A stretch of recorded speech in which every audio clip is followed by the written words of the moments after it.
క్రీస్తునాథునియందు మిక్కిలి ప్రియ సహోదరి సహోదరులారా, ఈ రోజున ఈ వీడియో ద్వారా మీకు మరొకసారి జర్మనీలో ఉన్నటువంటి కథోలిక విశ్వాసాన్ని మీ ముందుంచాలనుకున్నాను. ఈరోజు నేను మీకు చూపించేది ఏంటో తెలుసా? సమాధుల ప్రాంగణం. మీరు అనుకోవచ్చు, సమాధుల ప్రాంగణం ఇంత సుందరంగా ఉంటుంది ఫాదర్ అని అంటారు. జర్మనీలో సమాధుల ప్రాంగణానికి ఇచ్చే ప్రాధాన్యత చాలా గొప్పదండి. మీరు చూస్తున్నటువంటిది అంతా కూడా సమాధుల ప్రాంగణమే, చాలా పెద్దది. కొంతవరకు చూపించడానికి ప్రయత్నం చేస్తాను. క్రైస్తవులకి కథోలికులకి సమాధులు అనేటువంటివి మరణాన్ని మాత్రమే జ్ఞాపకం చెయ్యవు, కానీ పునరుత్థానాన్ని, క్రీస్తు సమాధిని గెలిచాడు అనే సత్యాన్ని మనకి జ్ఞాపకం చేస్తాయి. అదేవిధంగా జర్మనీలో కూడా సమాధుల ప్రాంగణాన్ని అంతే పవిత్రంగా వారు కాపాడుకుంటారు. మరణించినటువంటి వారికి వారు ఇచ్చేటువంటి గొప్ప మర్యాద అది, గొప్ప గౌరవం అది. కాబట్టే వారి యొక్క ఆత్మీయుల యొక్క సమాధులని వాళ్ళు చాలా భద్రంగా కాపాడుకుంటారు, సుందరంగా కాపాడుకుంటారు. చూడండి, ఒక్కొక్క సమాధిని పూలు నాటారు, అదేవిధంగా వివిధ రకాలంటే అలంకరణ చేశారు, చెట్లు నాటారు. రెగ్యులర్గా వాళ్ళు వచ్చి దానిని పోషిస్తారు. ఒక్కొక్క చోట ఒక్కొక్క కాన్సెప్ట్లో, కొన్ని చోట్ల పూలు, కొన్ని చోట్ల చెట్లు, కొన్ని చోట్ల క్రొవ్వొత్తులు, ఈ విధంగా చాలా సుందరంగా వాళ్ళు దాన్ని తీర్చిదిద్దుకుంటారు, కాపాడుకుంటారు. పిల్లకు దేవుని బిడ్డలారా, చెప్పినట్లుగా జర్మన్ దేశీయులకి, ముఖ్యంగా కథోలికులకి సమాధుల ప్రాంగణం, సమాధి అనేటువంటిది చాలా ప్రశస్తమైనటువంటిది. ఈ సమాధుల మీద మీరు చూస్తారు, అంత చూపిస్తాను, కొన్ని ఎగ్జాంపుల్స్ చూపిస్తాను. పునీతుల యొక్క స్వరూపాలు, దేవదూతల యొక్క స్వరూపాలు, శిలువ స్వరూపాలు, ఉత్థాన స్వరూపాలు, మరియ తల్లి స్వరూపాలు, ఆ విధంగా వాళ్ళు అక్కడ ఉంచుకుంటారు. ఆ సమాధి దగ్గర వాళ్ళు ఉంచుతారు. పిల్లారా, ఇక్కడ మనం గుర్తుంచుకోవాల్సింది ఏంటంటే, ఈ సమాధులను మెయింటైన్ చేయడానికి చాలా ఖరీదు, కాస్ట్లీ, చాలా ఖర్చుతో కూడుకున్నటువంటిది. కొన్నిసార్లు ఒక చిన్న సమాధిని వాళ్ళు మెయింటైన్ చేయడానికి 20,000, 30,000 యూరోలు అవుతాయి. అంటే 30 లక్షలు, 20 లక్షల రూపాయలు మనలో లెక్కేసుకుంటే. అయితే మనం ఎప్పుడు కూడా అలా లెక్కేసుకోలేమండి, ఆ విధంగా ఖర్చు అవుతూ ఉంటాయన్నమాట. అయినా కానీ వాళ్ళు భరిస్తారు. అయితే దీనికి తోడుగా ఈ సమాధుల ప్రాంగణాన్ని మెయింటైన్ చేయడానికి గవర్నమెంట్ కూడా సహాయం చేస్తుందండి. ఎందుకంటే జర్మనీలో చర్చ్ ట్యాక్స్ అనేటువంటిది ఒకటి ఉంది, చర్చ్ ట్యాక్స్. కాబట్టి ఆ గవర్నమెంట్ నుంచి కూడా ఈ సమాధుల ప్రాంగణాన్ని భద్రపరచటానికి, సుందరంగా మరి మెయింటైన్ చేయటానికి ఆ చర్చికి కొంత ధనం వస్తుంది గవర్నమెంట్ నుంచి కూడా. కాబట్టి ఇది వీళ్ళకి సాధ్యమవుతుంది అని తప్పకుండా చెప్పవచ్చు. కొన్ని పాయింట్లు మీకు చెప్పాలని రాసుకున్నాను. ఇక్కడ సహజంగా సమాధి కార్యక్రమం ఎలా జరుగుతుంది? ఒక వ్యక్తి చనిపోయినప్పుడు, ఒక వ్యక్తి మరణించినప్పుడు ఆ సమాచారాన్ని సమాధి చేసేటువంటి బెస్టటర్ అంటారన్నమాట. సమాధి కార్యక్రమం అంతా వాళ్ళు నడిపిస్తారు. మన దగ్గర ప్రోగ్రామ్ ఏదైనా ఉందనుకోండి, ప్రోగ్రామ్ ఆర్గనైజర్కి ఇస్తాం కదా, అలానే ఇక్కడ సమాధి కార్యక్రమం అంతా వాళ్ళే చూసుకుంటారు. ఒక కంపెనీ లాగా ఉంటారు. వాళ్ళకి సమాచారం వెళుతుంది, విచారణ గురువు కూడా సమాచారం వెళ్తుంది. మొదటిగా కొన్నిసార్లు చనిపోకముందే ఇంకా క్రాంకన్స్ ఆల్బమ్ అంటారనమాట. ఈ మనం వ్యాధిగ్రస్తుల అభ్యంగనాన్ని కూడా పొందుకునేటువంటి వాళ్ళు చాలా మంది ఉన్నారు. మరణించిన తర్వాత ఆ కుటుంబాన్ని గురువు సందర్శిస్తారు, వారి నుండి కొంచెం సమాచారం సేకరిస్తారు ఆ మరణించిన వ్యక్తి గురించి మాట్లాడటం కోసం. ఆ తరువాత ఒక్కొక్క చోట ఒక్కొక్క రకంగా జరుగుతుంది సమాధి కార్యక్రమం అనేటువంటిది. కొన్ని చోట్ల మొదట దివ్యబలి పూజ జరుగుతుంది, కొన్ని చోట్ల ఆ భౌతిక కాయాన్ని, మరణించిన వ్యక్తి యొక్క శరీరాన్ని చర్చిలోకి తీసుకొని వస్తారు. కొన్ని చోట్ల దివ్యబలి పూజ ఉండదు, చర్చిలో కూడా తీసుకొని రారు. కొన్ని చోట్ల వాళ్ళ యొక్క సంప్రదాయాలను బట్టి. అయితే అన్నిటికంటే ముఖ్యమైనది ఏంటంటే, చర్చిలో ఒకవేళ ఏ కార్యక్రమం జరగకపోతే, పూజ జరగకపోతే, ప్రతి సమాధుల ప్రాంగణంలో కూడా ఒక చిన్న ప్రార్థనాలయం ఉంటుందండి. మీరు చూస్తే ఒకవేళ అక్కడ ఉందన్నమాట, చిన్న ప్రార్థనాలయం ఉంటుందన్నమాట. అక్కడ ఒక 200 మంది పడతారు, 100-200 మంది, ఒక్కొక్క చోట ఒక్కొక్క రకంగా ఉంటుంది. అక్కడ విచారణ గురువు వచ్చి చిన్న ప్రార్థన నడిపించి ఆ తరువాత సమాధి దగ్గరికి వస్తాం. సమాధి దగ్గరికి రావటం కూడా చాలా సిస్టమేటిక్గా ఉంటుంది. మొదట సిలువను పట్టుకున్నటువంటి వ్యక్తి వత్తాసు బాలుడు, తర్వాత క్రొవ్వొత్తులు పట్టుకొని ధూపం వేసేవాళ్ళు, వీళ్ళందరూ కూడా ముందు వెళుతుండగా ఆ భౌతిక కాయానికి ముందుగా విచారణ గురువు నడుస్తారు. అంటే సమాధిని చేసేటువంటి గురువు నడుస్తారు. ఆ తరువాత ఆ భౌతిక కాయం తీసుకొని రాబడుతుంది, మోసుకొని రాబడుతుంది. ఇక తరువాత కుటుంబ సభ్యులు, మిగిలినటువంటి వాళ్ళందరూ కూడా వరుస క్రమంలో వస్తుంటారు. అక్కడికి వచ్చిన తర్వాత చిన్న ప్రార్థన, ఆ సమాధి కార్యక్రమానికి సంబంధించిన ప్రార్థన చేసి, సమాధిలో ఉంచిన తర్వాత ముగింపు ప్రార్థన చేసి ముగిస్తారు. ఇది క్రమం ప్రియులారా. ఈ సమాధి కార్యక్రమం ఏ విధంగా జరుగుతుందో క్రమం. నేను యాక్చువల్గా మీకు కొన్ని ఫోటోలు తీసి లేకపోతే చిన్న వీడియో తీసి నేను సమాధి కార్యక్రమం చేసినప్పుడు చూపించాలనుకున్నా కానీ వాళ్ళు ఇష్టపడరు. ఇక్కడ జర్మనీలో అటువంటివి వీడియోలు తీయటం అనేది వాళ్ళు ఇష్టపడరు సహజంగా. అందుకే నేను ప్రైవేట్గా వచ్చి మీకు తెలియాలి, మన కథోలిక సాంప్రదాయం ప్రపంచంలో ఎలాగుంది తెలియాలన్న ఆశతో నేను చెప్తున్నాను. అయితే ఇక్కడ మనం గమనించాల్సింది ఏంటంటే, ఈ ఆధునిక కాలంలో భౌతిక కాయాన్ని మాత్రమే సమాధి చేయట్లా. కొన్నిసార్లు ఊర్నన్ బైజెట్సుంగ్ అంటారన్నమాట. అంటే భౌతిక కాయాన్ని బూడిద చేసిన తర్వాత ఆ బూడిదని ఒక కంటైనర్లో తీసుకొని వచ్చి దాన్ని సమాధి చేస్తున్నారు కొన్ని చోట్ల. ఇంకా దీన్ని మీరు విని మీరు భయపడకండి, ఇలాంటి బాధపడకండి. కొన్ని చోట్ల ఆధునికంగా ఆలోచించే వాళ్ళు, లేకపోతే దేవుని మీద నమ్మకం లేనటువంటి వాళ్ళు కూడా కొంతమంది ఉన్నారు. వాళ్ళు ఈ సాంప్రదాయబద్ధమైనటువంటి సమాధి కార్యక్రమాన్ని కూడా ఇష్టపడతల్లా. కొంతమంది ఎక్కువగా ఇంకా పెరుగుతున్నాయి ఇప్పుడు. వాళ్ళు ఏం చేస్తారంటే, ఈ బూడిదని తీసుకొని వెళ్ళి ఎక్కడో ఒక ఫ్రీడ్ వాల్డ్ బైజెట్సుంగ్ అంటారు. అంటే కొన్ని చోట్ల సమాధుల కార్యక్రమం, సమాధుల్లో కాకుండా బయట ఎక్కడన్నా కానీ కొన్ని ప్రాంతాలు ఉంటాయి, అక్కడ కూడా వాళ్ళు సమాధులు చేస్తున్నారండి. ఆ చివరి అంత్యక్రియలు చేస్తున్నారు.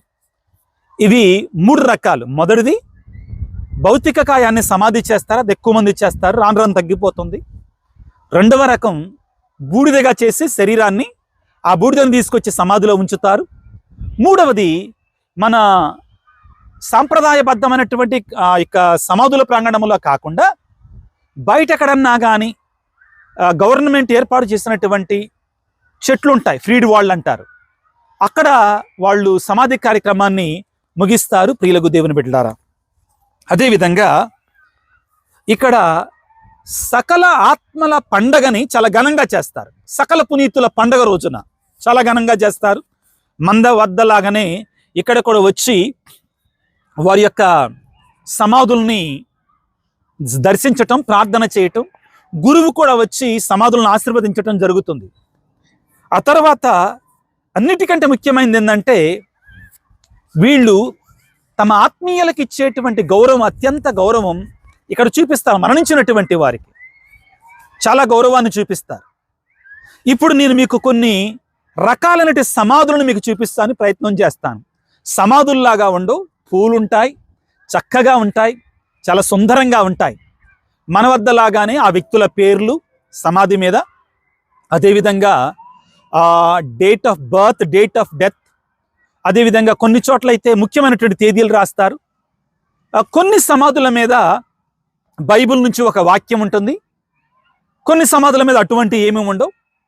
కొన్ని సమాధుల మీద అయితే పేరు మాత్రమే ఉంటుంది, ఇంకా date of birth, date of death ఏముండవు. వివిధ రకాలుగా ఉంటుందండి. తప్పనిసరిగా ఎక్కువ చోట్ల మాత్రం ఒక రాయి ఉంటుంది తప్పనిసరిగా. ఆ విధంగా ఒక రాయి, దాని మీద పేర్లు ఉన్నాయి చూడండి, కొంచెం దగ్గరగా చూస్తే పేర్లు ఉంటాయి. ఆ విధంగా క్లియర్గా ఉంటాయి అన్నమాట. Date of birth, date of death, ఒక సిలువ ఆకారంలో ఒక బొమ్మ. కొన్ని చోట్ల ఇంకా కొద్దిగంత సుందరంగా, కొంచెం దూరంలో చూస్తే మీరు అక్కడైతే పూల్లాగా ఉన్నాయి చూడండి సిలువ మీద, ఇక్కడైతే ఒట్టి పూలే ఉన్నాయి. అక్కడైతే ఏం లేదు, ఒట్టి పేరు మాత్రమే ఉంది. ఒక్కొక్కళ్ళు ఒక్కొక్క రకంగా పెడతారు. కొన్ని చోట్ల మాత్రం ముఖ్యంగా దేవదూతల బొమ్మలు, పునీతుల బొమ్మలు, క్రొవ్వొత్తులు, ఆ విధంగా వాళ్ళకు అనుకూలం ఉన్నటువంటి విధంగా వాళ్ళు దాన్ని కాపాడుకోవటానికి, భద్రపరచుకోవటానికి ప్రయత్నం చేస్తారు. ఇప్పుడు మనం నిదానంగా కొన్ని సమాధులను చూద్దాం. అదేవిధంగా ఫ్రీడ్హోఫ్స్ కపెల్లా అన్నాను కదా, అంటే ఈ సమాధుల ప్రాంగణంలో కూడా ఒక సమాధి చేసుకోవటానికి కావలసినటువంటి ఆ సమాధి కార్యక్రమం నడిపించడానికి ఒక ప్రార్థనా మందిరం ఉంటుందని చెప్పాను కదా. తలుపులు మూసుంటాయి, కానీ బయట నుంచి చూపిస్తాను. ఇంకొక ముఖ్యమైన విషయం అండి, ఒక వ్యక్తి చనిపోయిన తర్వాత ఆ వ్యక్తి యొక్క భౌతిక కాయాన్ని, ఆ శరీరాన్ని, మరణించినట్టు ఆ శరీరాన్ని వీళ్ళు ఆ సమాధుల ప్రాంగణంలో ప్రార్థనా మందిరంలో భద్రపరచడానికి ఏసీ రూమ్స్ ఉంటాయి. శరీరం చెడిపోదు. కొన్నిసార్లు వాళ్ళు నెల రోజుల తర్వాత, 15 రోజుల తర్వాత, అలా చాలా రోజుల తర్వాత కూడా సమాధి కార్యక్రమం చేసుకుంటారు వాళ్ళకి అనుకూలంగా. కొన్నిసార్లు వాళ్ళు అక్కడికి వెళ్ళి సందర్శిస్తారు, ఇటువంటి కార్యక్రమం కూడా చేస్తారు. ఇప్పుడు మనందరం కూడా కొన్ని సమాధులను చూడటానికి ప్రయత్నం చేద్దాం. చాలా ఇంట్రెస్టింగ్గా ఉంటుంది. ఎక్కడైతే అవసరం ఉందో అక్కడ ఎక్స్ప్లెయిన్ చేస్తాను. మీరు జాగ్రత్తగా చూడండి, సమాధులు ఎంత సుందరంగా ఉంటాయో మీరే ఆశ్చర్యపోతారు. అక్కడ బెడ్ తెచ్చుకొని పడుకోవచ్చండి, అంత బాగుంటాయి.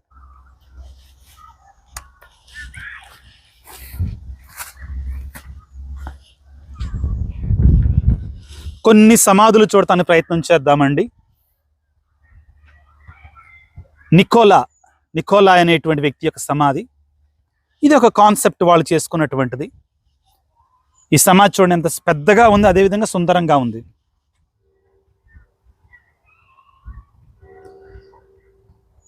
విల్లన్ బ్రింగ్ అనేటువంటి ఫ్యామిలీ, ఇక్కడ కొంచెం పెద్ద ఫ్యామిలీ అనండి. ఇక్కడ సార్ అటు వెళ్ళడానికి కూడా ప్రయత్నం చేద్దాం.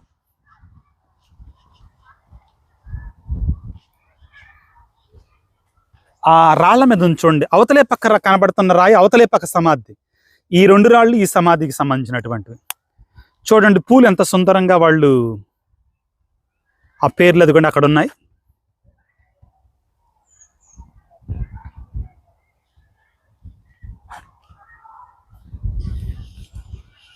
ఇది ఒక సమాధి, అక్కడ రాయింది కదా, ఇది ఒక సమాధి. నా ఆశ ఏంటంటే మీరందరూ కొన్నన్నా కానీ ఈ చరిత్రను తెలుసుకోవాలి. ఇవి చాలా ఉన్నాయండి సమాధులు, అక్కడ దాకా ఉన్నాయి. చాలా పెద్ద సమాధుల ప్రాంగణం. ఇవన్నీ కూడా సమాధులే. అవన్నీ కూడా కొన్ని చూపించడానికి ప్రయత్నం చేస్తాను, నాకు దగ్గరలో ఉన్నటువంటి వాటిని.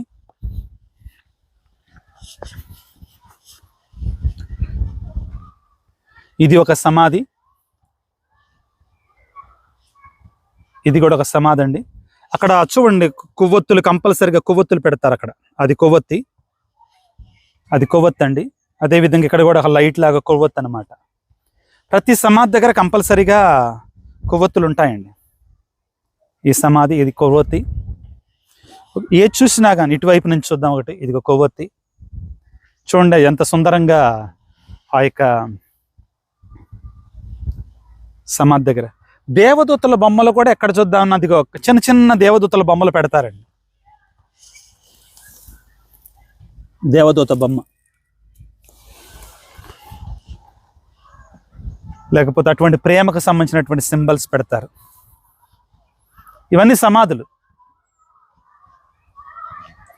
కొన్ని చూపించడానికి ప్రయత్నం చేస్తున్నాను. ఇక్కడ కొంచెం పెద్ద చెట్టును నాటారు.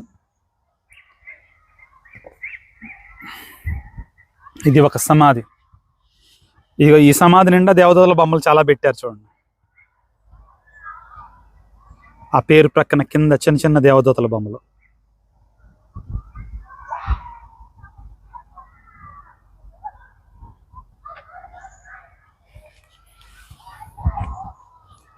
కొన్ని ప్రయత్నం చేస్తున్నాను కొన్ని చూపించడానికి మీకు. క్రొవ్వొత్తులు మాత్రం తప్పనిసరిగా ఉంచుతారండి. ఇదంతా ఒక ఫ్యామిలీకి సంబంధించిన, కుటుంబానికి సంబంధించినటువంటి ఒక సమాధుల ప్రాంగణం, సమాధి అని చెప్పుకోవచ్చు. వాటిలోనే వాళ్ళు పెడతారు, వాళ్ళకి సిస్టమ్ ఉంటుంది, దాని ప్రకారం వాళ్ళు పెట్టుకుంటారు అన్నమాట. నేను ఇప్పుడు కొంచెం త్వరగా వెళ్ళటానికి ప్రయత్నం చేస్తాను, మీరు చూస్తూ ఉండండి. నేను కనపడ్డట్టుగా అలా చూపించడానికి ప్రయత్నం చేస్తాను. చూడండి దీన్ని ఎంత సుందరంగా పెట్టారు చూడండి.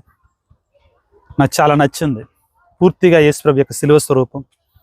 ఇవాళ్ళే ఫ్లవర్స్ కూడా తెచ్చిపెట్టారు, చాలా ఫ్రెష్గా ఉన్నాయి. అలా వచ్చి వాళ్ళు మెయింటైన్ చేసుకుంటూ ఉంటారండి. ఒకసారి ఇటు వెళ్దాం నిదానం. కొన్ని చూడండి ఎన్ని ఉన్నాయో ఒకసారి. ఇవన్నీ సమాధులు, అక్కడ వరకు కూడా అదన్నీ కూడా సమాధులే. కొన్ని చూపిస్తాను, ఇంకా కొన్ని.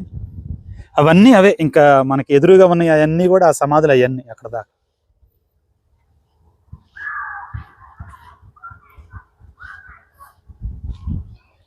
ఇది రీసెంట్గా చనిపోయారండి పాపం, రీసెంట్గా చనిపోయారు. కొన్ని చోట్ల నేను చెప్పాను కదా, వాళ్ళు ఒక్కొక్క చోట ఒక్కొక్క రకంగా ఉంటుందని. వాళ్ళకి సంబంధించినటువంటి ఆ చనిపోయినటువంటి వాళ్ళకి సంబంధించినటువంటి బొమ్మలు అవన్నీ కూడా ఇక్కడ పెట్టారు.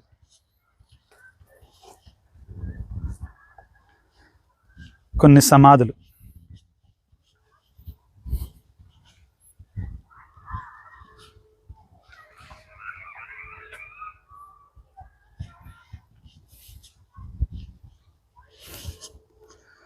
మరియ తల్లి యొక్క స్వరూపంతో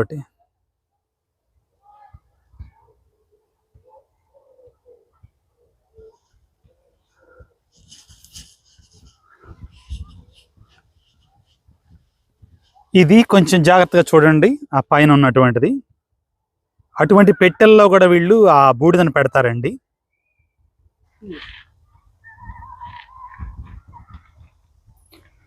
వీళ్ళిద్దరు యంగ్ అండి, చాలా యంగ్ వీళ్ళు. వాళ్ళకి ఫుట్బాల్ ఉంది చూడండి, ఫుట్బాల్ని పెట్టారు చూడండి అక్కడ. మేబీ వాళ్ళకి ఫుట్బాల్ ఆడటం ఇష్టం అనుకుంటాను, అందుకని.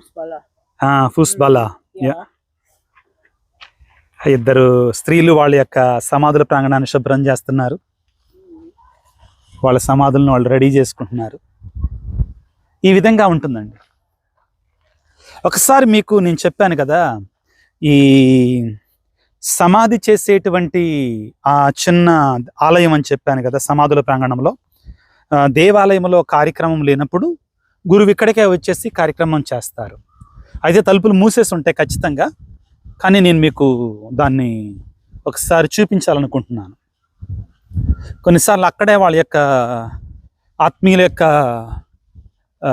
శరీరాలను ఉంచుతారు మరణించిన తర్వాత.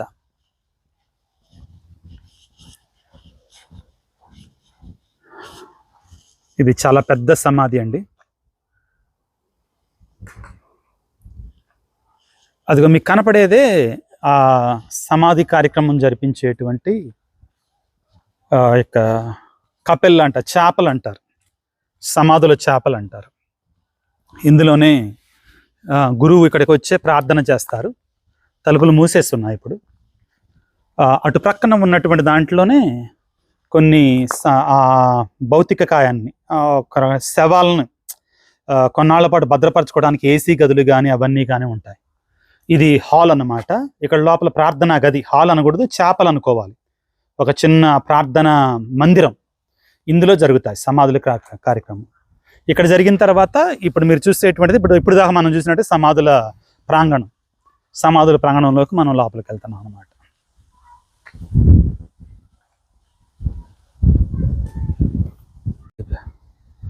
మరొక మరియ తల్లి యొక్క స్వరూపంతో ఉన్నటువంటి సమాధి అండి ఇది.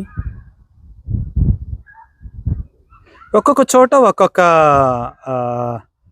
స్వరూపాన్ని పెట్టుకుంటారు, లేకపోతే దేవదూతల బొమ్మలు, చిన్న చిన్న దేవదూతల బొమ్మలు.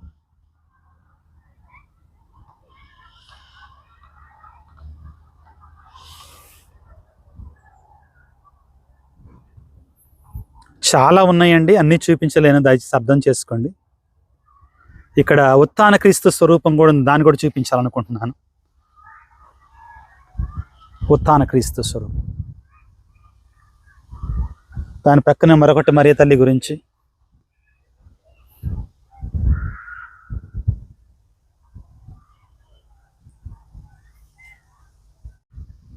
ఆ విచారణలో పనిచేసినట్టు గురువులు ఒకవేళ అక్కడ మరణిస్తే, లేకపోతే ఆ గ్రామం నుండి ఉన్నట్టు గురువులు ఒకవేళ అక్కడ మరణిస్తే, వాళ్ళకి ఒక ప్రత్యేకమైన ప్రాంతం ఉంటుందండి. అక్కడే గురువులందరినీ కూడా సమాధి కార్యక్రమం చేస్తారు. ఆ సమాధి ప్రాంగణం అంతటిలో కూడా గురువుల కొరకు ఒక ప్రత్యేకించబడినటువంటి స్థలం ఉంటుంది. ఇప్పుడు మీరు చూస్తున్నటువంటిదే గురువుల కొరకై ఏర్పాటు చేయబడినటువంటి స్థలం. ఆ స్వరూపం చూడండి, చాలా నా మీద రెండంతలు ఉంటుందండి వెనకున్నటువంటి స్వరూపం. ఈ 6 సమాధుల్లో కూడా ఆమ్, ఆ, గురువుల యొక్క సమాధులండి. ఇవి గురువుల యొక్క సమాధులు. ఫారర్ అంటే గురువు అని అర్థం.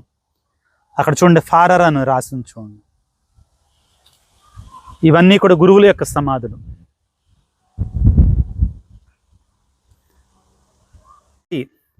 చివరిగా మరొకసారి ఈ సమాధుల ప్రాంగణాన్ని చూపిస్తూ ముగించడానికి ప్రయత్నం చేస్తాను. మరణించినటువంటి ఆత్మల కొరకే ప్రార్థన చేద్దాం. అది చాలా ముఖ్యమండి. ఎంత సుందరంగా ఉన్నాయి అనేటిది ముఖ్యం కాదు. అందరం దేవుని చేరుకోవాలి ఒక రోజున. ఇదిగో, ఈ లోకం శాశ్వతం కాదు, మనకు ఒక పునరుత్థానం ఉంది అనే సత్యాన్ని గుర్తుంచుకోవాలి. ఇది మనకు నేర్పించాలి. సమాధుల ప్రాంగణం గురించి నేను ఇచ్చినటువంటి వివరణ కొంతవరకన్నా మీకు ఇక్కడ ఉన్నటువంటి సంప్రదాయాన్ని, కథోలిక విశ్వాసాన్ని అర్థం చేసుకోవటానికి సహాయం చేసింది అనుకుంటున్నాను. మీకోసం నేను ప్రార్థన చేస్తున్నాను. నా కోసం కూడా మీరు ప్రార్థన చేయవలసిందిగా మనవి చేస్తూ ఇది ఎంతటితోటి ఈ వీడియో ముగిస్తున్నాను. నచ్చితే 10 మందితో షేర్ చేయండి. వాళ్ళకు కూడా మన కథోలిక సంప్రదాయం కొంతవరకైనా అర్థమవుతుంది కదా అని నేను అనుకుంటున్నాను. Thank you. God bless you. ఆత్మీయుల కొరకే చిన్న ప్రార్థన చేసుకుందాం. సర్వశక్తిమంతుడా, సర్వోన్నతుడా, ప్రేమామయుడా, యేసురాజా, సమాధిని గెలిచిన దేవా, మరణాన్ని గెలిచినటువంటి తండ్రి, మీకు స్తోత్రాలు, వందనాలు. మా కుటుంబాలలో మరణించినటువంటి వారి కొరకై, అదేవిధంగా మరణించి ఇక్కడ సమాధి కార్యక్రమాల్లో చేయబడినటువంటి వారందరి కొరకే ప్రార్థిస్తున్నాం. వారందరికీ ప్రభువా మీరు వాగ్దానం చేసినట్లుగా నన్ను విశ్వసించువాడు మరణించును జీవముతో లేవబడతాడని పలికావు. అటువంటి నిత్య జీవిత భాగ్యాన్ని ప్రభువా మరణించినట్టు వారందరి కొరకై, అదేవిధంగా మాకు కూడా ప్రభువా ఆ నిత్య జీవిత భాగ్యాన్ని ప్రసాదించమని. ఓ యేసురాజా, ఒకవేళ మా కుటుంబాలలో మరణించినటువంటి వారి శేషపాపాలు మిగిలినట్లయితే నీ అపారమైన కృపల వారిని క్షమించి నీ పరలోక ప్రాప్తిని వారికి అనుగ్రహించమని మా ప్రభు అని క్రీస్తు ద్వారా వేడుకొనుచున్నాము తండ్రి, ఆమెన్. ఏలిన వారా, వారికి నిత్య విశ్రాంతిని దయచేయండి. నిత్య ప్రకాశం వారికి ప్రకాశించునుగాక. వారులు సమాధానమందు విశ్రమించుదురుగాక. ఆమెన్.